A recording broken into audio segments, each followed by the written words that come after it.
Hello friends, कैसे हैं आप लोग। आज के इस वीडियो में हम लोग पढ़ने वाले हैं क्लास 11 के चैप्टर नंबर 5 कॉम्प्लेक्स नंबर्स यानी कि सम्मिश्र संख्याएं। तो आज के इस वीडियो में हम लोग सबसे पहले ये पढ़ेंगे कि आखिर हमें एक नए नंबर सम्मिश्र संख्याओं की आवश्यकता महसूस क्यों हुई, ऐसी क्या मजबूरी थी। 10th क्लास तक तो हमारे पास बहुत प्रकार की संख्याएं थी, जैसे कि प्राकृत संख्या, पूर्ण संख्या, पूर्णांक संख्या, परिमेय संख्या, अपरिमेय संख्या एवं वास्तविक संख्या। तो ऐसी क्या मजबूरी थी कि हमें एक नए नंबर कॉम्प्लेक्स नंबर को अपने नंबर सिस्टम में शामिल करना पड़ा। तो चलिए आइए स्टार्ट करते हैं। तो सबसे पहले हम लोग कॉम्प्लेक्स नंबर के हिस्ट्री के बारे में पढ़ेंगे कि इसकी खोज की शुरुआत कैसे हुई। तो बहुत पुराने ज़माने में एक महावीरा नाम के महान गणितज्ञ हुआ करते थे, जिन्होंने एक बुक लिखा गणित सार संग्रह। और इस बुक में उन्होंने एक समीकरण का जिक्र किया जो कुछ इस प्रकार था, x² + 1 = 0। और इसके बारे में उन्होंने एक तथ्य को लिखा कि इसका कोई हल नहीं होगा। क्यों? क्योंकि उस समय तक हमारा जो नंबर सिस्टम था वो केवल वास्तविक संख्याओं तक ही सीमित था, और उन वास्तविक संख्याओं में x का कोई ऐसा मान संभव नहीं था जो यहाँ पे फिट करे या यहाँ पे रखे तो LHS और RHS क्या हो जाए, बराबर हो जाए, डेट मीन 0 के बराबर आ जाता है। कोई x का ऐसा मान संभव नहीं था। ये बात उन्होंने लिखित तौर पे उस बुक में लिखा। इसके कुछ सालों बाद तक अन्य गणितज्ञों ने इन समीकरण पर ध्यान दिया और उन्होंने पाया कि वास्तव में x का कोई ऐसा मान संभव नहीं है जो इस समीकरण को संतुष्ट कर दे। इस समीकरण के अलावा कुछ अन्य समीकरण भी थे, जैसे x² + 4 = 0, x² + x + 1 = 0। इस प्रकार के भी समीकरणों का कोई हल नहीं था। मतलब कि x का कोई ऐसा मान संभव नहीं था जो यहाँ पे फिट किया जाए, यहाँ पे रखा जाए तो LHS और RHS क्या आ जाए, बराबर आ जाए। तो गणितज्ञों ने सोचा कि शायद हो ना हो हमारा जो नंबर सिस्टम है वो बहुत छोटा है और इस नंबर सिस्टम को हमें बढ़ाने की जरूरत है, विस्तृत करने की जरूरत है, ताकि इस समीकरण का हल हमें मिल जाए। तो हमने अपने नंबर सिस्टम को विस्तृत करने के लिए एक नए नंबर कॉम्प्लेक्स नंबर को अपने नंबर सिस्टम में शामिल किया, और वो नया नंबर क्या था, सम्मिश्र संख्या। तो सबसे पहले 1748 ईस्वी में एक यूलर नाम के महान गणितज्ञ हुआ करते थे, जिन्होंने इस प्रकार के समीकरणों का हल निकालना शुरू किया। कैसे? तो आइए स्टार्ट करते हैं, देखते हैं। तो हमारे पास समीकरण था x² + 1 = 0। तो यहाँ से x² बराबर क्या हो जाएगा, +1 है, इधर आएगा तो -1, इसीलिए x बराबर क्या हो जाएगा, ये स्क्वायर में है, इधर आएगा तो √(-1). तो सन 1748 ईस्वी में यूलर ने क्या किया कि ये जो √(-1) है इसको नाम दे दिया गया आयोटा। इस आयोटा को रिप्रेजेंट करते हैं I से। ये आयोटा क्या है, तो आयोटा एक सिंबल है जिसका वैल्यू होता है √(-1). वास्तव में आयोटा ग्रीक अल्फ़ाबेट का 9th लेटर है। जैसे ये हमारे पास ग्रीक अल्फ़ाबेट है, alpha, beta, gamma, delta, epsilon, zeta, eta, theta, iota. यही आयोटा है जो 9th लेटर है इस भाषा का। और यहाँ पे I है, ये I भी जो है इसी आयोटा से लिया गया है। ये इस आयोटा को एक सिंबल के तौर पे यूज करते हैं जिसका वैल्यू होता है √(-1). और ये आयोटा क्या है, एक काल्पनिक इकाई है। आयोटा एक काल्पनिक इकाई है। इसको I से क्यों सूचित करते हैं? आयोटा एक काल्पनिक इकाई है जिसका इंग्लिश होता है इमेजिनरी। इमेजिनरी का फर्स्ट लेटर है I, इसीलिए इसको हम I से सूचित करते हैं। तो √(-1) को आयोटा ऐसे भी लिख सकते हैं और I ऐसे भी लिख सकते हैं। तो √(-1) को आयोटा या I दोनों में से किसी से भी हम लोग सूचित कर सकते हैं। ये वास्तव में ग्रीक भाषा का 9th लेटर है।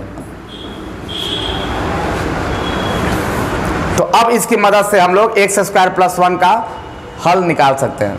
जैसे कैसे? तो x² + 1 = 0 है, तो यहाँ से x² = -1, x √(-1). और जब भी वर्गमूल निकाला जाता है तो आगे हम प्लस और माइनस दोनों लिखते हैं। तो x बराबर +- और √(-1) को क्या बोलते हैं, आयोटा बोलते हैं। तो ये √(-1) की जगह पे हम लोग I लिख सकते हैं। तो कहने का मतलब क्या हो गया कि x² + 1 = 0 का जो हल होगा वो क्या होगा, x बराबर +- आयोटा होगा। इस समीकरण के 2 हल होंगे, क्योंकि ये द्विघात समीकरण है और द्विघात समीकरण कितने हल होते हैं? 2 हल होते हैं। अब हम लोग जांच करके देखते हैं कि जो ये मेरा रिजल्ट आ रहा है x बराबर प्लस माइनस आयोटा, ये वास्तव में इस समीकरण का हल है कि नहीं। तो कैसे जांच करेंगे? तो जांच करने के लिए हम क्या करते हैं, इस x के स्थान पे हम लोग प्लस माइनस आयोटा रखते हैं। x के स्थान पे क्या रखते हैं? प्लस माइनस आयोटा रखते हैं। यदि LHS और RHS इक्वल हो जाए तो हम लोग बोलेंगे कि ये जांच हमारा क्या रहा? सफल रहा। तो x के जगह पर हम क्या रखते हैं? प्लस माइनस आयोटा का स्क्वायर करना है, तो स्क्वायर कर दे रहे हैं, और प्लस 1 इक्वल टू 0। यहाँ पे क्या है? प्लस का स्क्वायर करेंगे तो प्लस, और माइनस का भी स्क्वायर करेंगे तो प्लस। बचेगा क्या? आयोटा का स्क्वायर, अब प्लस 1 इक्वल टू 0। अब यहाँ पे आयोटा का स्क्वायर करना है, तो आयोटा का स्क्वायर कितना होगा? तो चूंकि आई का वैल्यू कितना होता है? तो आई का वैल्यू होता है √(-1). अब फिर इसको हमें करना है स्क्वायर, अब प्लस 1 इक्वल टू 0। यहाँ से स्क्वायर से रूट कैंसिल हो जाएगा, बचा हमारा -1 और प्लस 1 इक्वल टू 0। -1 से प्लस 1 कैंसिल हो जाएगा, बचेगा हमारा 0 plus 0। That means LHS equal to RHS। तो इस प्रकार के समीकरण को हल करने के लिए √(-1) को क्या नाम दे दिया? आयोटा। और इस आयोटा की मदद से हम इस प्रकार के समीकरणों को हल निकाल सकते हैं। जो पहले वास्तविक संख्याओं तक जब हमारा नंबर सिस्टम सीमित था तो उस वक्त हम नहीं निकाल पाते थे, लेकिन अब हम लोग क्या करेंगे? निकाल लेंगे। इसके अलावा एक और समीकरण देते हैं जिसका हम लोग हल निकालने की कोशिश करेंगे। जैसे मान लिया जाए कि हमारे पास समीकरण है x² + 4 = 0। इसको हमें हल निकालना है। साथ साथ हम लोग जांच भी करेंगे कि जो मेरा हल आएगा वास्तव में सही है कि गलत है। तो चलिए इसको निकालते हैं। तो क्या करेंगे? x² ये +4 है, उधर जाएगा तो -4। तो यहाँ से x बराबर क्या आ जाएगा? स्क्वायर में है, इधर जाएगा तो -√। अब हमें इसका वैल्यू निकालना है। तो इसका वैल्यू कैसे निकालेंगे? x बराबर ये -4 है, तो -4 को हम लोग ऐसे लिख सकते हैं 4 गुना -1। अब क्या करेंगे? इन दोनों को अलग अलग कर सकते हैं। जैसे एक फॉर्मूला होता है √अंडर, अगर a b है तो √अंडर a को अलग लिख देंगे और √अंडर b को अलग लिख सकते हैं। तो उसी तरह से √4 को अलग लिख देंगे और √अंडर -1 को अलग लिख देंगे। तो x बराबर क्या आ जाएगा? यहाँ पे अगर 4 का स्क्वायर रूट करना होगा तो क्या आएगा? +-2। और इसके लिए √अंडर -1 का वैल्यू होता है आयोटा, तो इसके लिए क्या हो जाएगा? आयोटा। ये हमारा हल हुआ। x का दो वैल्यू आ रहा है, एक वैल्यू आएगा +2 आयोटा और एक वैल्यू आएगा -2 आयोटा। अब हम लोग जरा जांच करते हैं कि ये जो मेरा रिजल्ट आया है वास्तव में उसका हल है कि नहीं। जांच कैसे करेंगे? तो इस x के वैल्यू को उस समीकरण में हम लोग पुट करेंगे और देखेंगे कि LHS और RHS इक्वल आ रहा है कि नहीं। चलिए करके देखते हैं जांच। तो हमारे पास क्या है? x² + 4 = 0 है, और x के जगह पे हम लोग क्या पुट करने वाले हैं? +-2 आयोटा। तो यहाँ पे x के जगह पर क्या पुट कर देते हैं? +-2 आयोटा का स्क्वायर और +4 = 0। यहाँ पे आगे प्लस और माइनस लगा हुआ है, तो प्लस का भी स्क्वायर करेंगे तो प्लस आएगा और निगेटिव का भी स्क्वायर करेंगे तो प्लस आएगा। यहाँ पे क्या बचेगा? 2 है, तो 2 का स्क्वायर करेंगे तो 4, और उसके बाद क्या है? i का स्क्वायर, तो i का स्क्वायर और +4 = 0। यहाँ पे क्या आ रहा है? 4 × i का स्क्वायर आ रहा है। जरा हम रफ में यहाँ पे i² का मान निकाल लेते हैं, बार बार निकालने की जरूरत न पड़े। तो i का वैल्यू होता है √(-1). अब इसका क्या कर देना है? स्क्वायर कर देना है, तो स्क्वायर से रूट कैंसिल हो जाएगा और i² का वैल्यू आ जाएगा -1। तो इसको याद रखिएगा, i का वैल्यू होता है √(-1) और i² का वैल्यू होता है -1। तो यहाँ पे डायरेक्ट रख सकते हैं 4 का 4 और i² का वैल्यू हमने अभी निकाला है -1। उसके बाद क्या है? +4 = 0। तो यहाँ पे यदि हम 4 में -1 से गुना करेंगे तो रिजल्ट आएगा -4 और +4 = 0। यहाँ भी -4 +4 कैंसिल हो गया, 0 बराबर 0। That means LHS = RHS। एक और क्वेश्चन ट्राई करते हैं। जैसे मान लिया जाए कि हमारे पास क्वेश्चन है x² + 8 = 0। अब हम लोग इसका हल निकालते हैं कि इसका x का वैल्यू कौन सा होगा जो इस समीकरण को संतुष्ट कर दे, डेट मीन्स सेटिस्फाई कर दे। तो x² बराबर ये +8 है, इधर आएगा तो -8, इसीलिए x बराबर स्क्वायर में इधर जाएगा तो √(-8). अब इसको कैसे बनाएंगे? तो x बराबर इस -8 को कैसे लिख सकते हैं? तो -8 को फिर पुराना तरीका से कैसे लिख सकते हैं? 8 गुना -1। और इसके बाद क्या करेंगे? इसको फिर से अलग कर सकते हैं। तो क्या लिखेंगे, x बराबर ये जो √8 है ये अलग हो जाएगा और उसके बाद ये जो √(-1) है ये अलग हो जाएगा। फिर लिखेंगे x बराबर √8, 8 का वर्गमूल क्या होगा, तो 8 का वर्गमूल होता है 2√2 और जब भी वर्गमूल निकालेंगे तो आगे प्लस माइनस तो लिखेंगे और ये जो √(-1) है इसको हम क्या लिख सकते हैं, आयोटा। तो इसका भी दो हल आएगा, एक आएगा प्लस 2√2 आयोटा और एक आएगा माइनस 2√2 आयोटा। अगर जांच करना चाहे तो यहाँ भी जांच कर सकते हैं कि ये जो मेरा रिजल्ट आ रहा है वास्तव में सही है कि गलत है। तो कैसे जांच करेंगे, तो x² प्लस 8 = 0 और x की जगह पे क्या डालते हैं, दोनों डालते हैं, प्लस माइनस 2√2 आयोटा। तो यहाँ पे x की जगह पर क्या डालते हैं, प्लस माइनस 2√2 आयोटा का स्क्वायर प्लस 8 = 0। यहाँ पर भी प्लस माइनस लगा हुआ है और प्लस माइनस का स्क्वायर करेंगे तो पॉजिटिव ही आएगा और 2√2 का स्क्वायर, ये स्क्वायर दोनों पर है, 2√2 पर भी है और आयोटा पर भी है। तो क्या करेंगे, 2√2 का अलग स्क्वायर हो जाएगा और i का अलग स्क्वायर हो जाएगा प्लस 8 = 0। अब यहाँ पे 2√2 का स्क्वायर करना है तो 2√2 का स्क्वायर कितना हो जाएगा, 2 दूनी 4, 4 दूनी 8, तो 8i² प्लस 8 = 0। अब यहाँ पे अभी बताया 8 का 8, i² का वैल्यू कितना, तो i² का वैल्यू बार बार नहीं निकालेंगे, i² का डायरेक्ट वैल्यू क्या लिखेंगे, -1। फिर से लिख दे रहे हैं, i का वैल्यू होता है √(-1) और i² का वैल्यू होता है -1।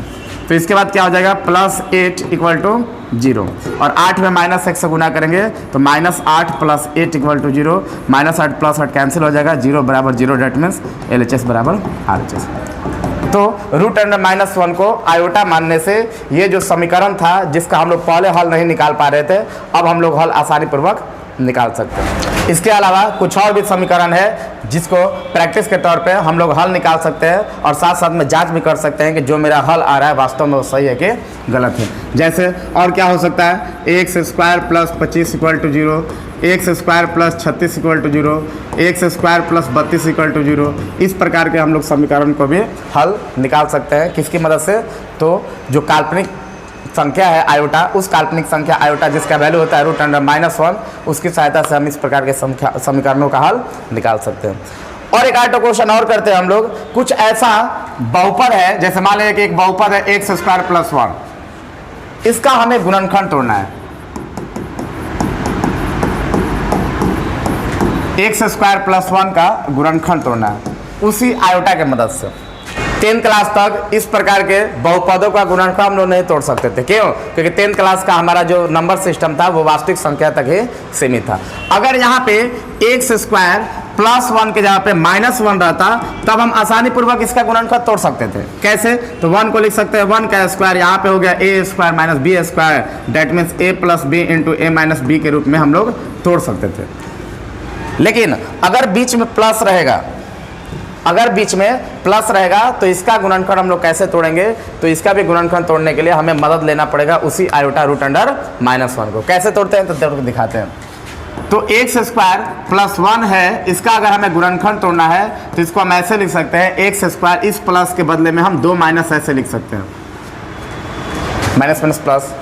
अब क्या करेंगे, x² माइनस ये दिख रहा है -1 और अभी हमने क्या बताया कि i² का वैल्यू जो होता है वो कितना होता है, -1। तो इस -1 के जगह पे हम लोग आयोटा का स्क्वायर लिख सकते हैं।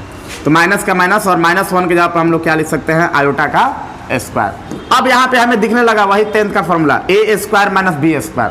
तो a² - b² का फॉर्मूला क्या होता है, a + b × a - b, that means x plus iota × x minus iota, और ये गुणनखंड हमारा टूट गया। एक और गुणनखंड तोड़ते हैं। जैसे मान लिया जाए कि x² प्लस 9 है, इसका गुणनखंड तोड़ना है। तो इसका गुणनखंड हम लोग कैसे तोड़ेंगे, तो इसका भी वही भी हल करेंगे, इसका भी वही काम करेंगे। x² प्लस 9 है तो हम लोग सर्वप्रथम क्या करेंगे, इसके जैसा ये जो प्लस है इस प्लस के जगह पे हम लोग 2 माइनस लिखेंगे। कैसे, तो x² माइनस इस 9 के बदले में हम लोग लिखेंगे -9। यहाँ पे क्या हो जाएगा, तो x² का x² माइनस इस -9 के बदले में क्या लिख सकते हैं, -9 को हम लोग लिख सकते हैं 9 × -1। -9 के बदले में हम क्या लिखेंगे 9 इंटू -1। तो यहाँ से क्या आ जाएगा x स्क्वायर माइनस 9 को क्या लिख सकते हैं 9 को लिख सकते हैं 3 का स्क्वायर और -1 को क्या लिख सकते हैं आयोटा का स्क्वायर। तो यहाँ पे हम लोग लिख सकते हैं आयोटा का स्क्वायर। तो यहाँ पे क्या हो जाएगा एक्स स्क्वायर माइनस ये 3 पर भी स्क्वायर है और आयोटा पर भी स्क्वायर है, तो इन दोनों को मिला के हम लिख सकते हैं 3 आयोटा का स्क्वायर। तो फिर से वही हमारा फॉर्मूला दिखने लगा A square minus B square, जिसका फॉर्मूला होता है A plus B into A minus B. मतलब एक बार दोनों को जोड़ देंगे that means A plus B, और एक बार दोनों को घटा देंगे डेट मीन्स ए। तो इस प्रकार से हम लोग उन समीकरणों का गुणनखंड तोड़ सकते हैं जो हम लोग 10th क्लास में नहीं तोड़ पाते थे।